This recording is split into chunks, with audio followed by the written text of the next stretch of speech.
अस्सलामुअलैकुम, welcome back to my YouTube channel cooking in my style. आज आपसे share करने जा रही हूँ चुकंदर जूस बनाने का तरीका। बिस्मिल्लाहिर्रहमानिर्रहीम। हमें चाहिए 1 अदद अनार, गाजर, सेब और चुकंदर। सबको हम वॉश करके काट लेंगे। चुकंदर, गाजर, सेब और अनार चारों इंग्रेडिएंट्स बहुत ही बेनिफिशियल हैं। ख़ास तौर पर चुकंदर खून की कमी ख़त्म करता है, जिल्द को ताज़गी फ़राहम करता है, दिमागी सलाहियतों में भी इजाफ़ा होता है और याददाश्त भी बेहतर बनाता है। तकरीबन इन चारों इंग्रेडिएंट्स में एक जैसी ही अफादियत है। ब्लड प्रेशर को कंट्रोल करना, जिस्म में खून का बढ़ना और खूबसूरती में इजाफे में ये चारों इंग्रेडिएंट्स बहुत अहम किरदार अदा करते हैं। बस इन चारों को हम डालेंगे एक ब्लेंडर में और साथ ही शामिल करें हस्बे ज़रूरत चीनी।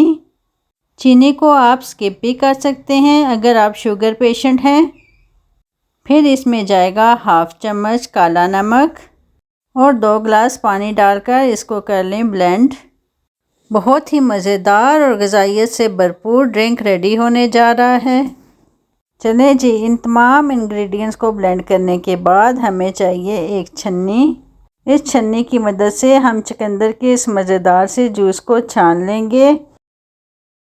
छन्नी में डालें तमाम जूस और इसे चम्मच की मदद से हिलाते रहें। चम्मच को इस तरह प्रेस करते रहें ताकि सारा अर्क निकल जाए, कुछ भी ज़ाया नहीं करना। लें जी, मज़ेदार सा एनर्जी ड्रिंक रेडी है। अब करते हैं इसे सर्व और आपसे लेते हैं इजाज़त। लेकिन जाने से पहले आपसे रिक्वेस्ट है कि मेरे चैनल को सब्सक्राइब कर दें और बेल आइकन को भी प्रेस कर दें ताकि मेरी आने वाली हर नई वीडियो आप तक पहुंचती रहे। इंशाल्लाह आपसे फिर मिलेंगे किसी नई रेसिपी के साथ। अपना ख्याल रखिएगा। अल्लाह हाफिज़।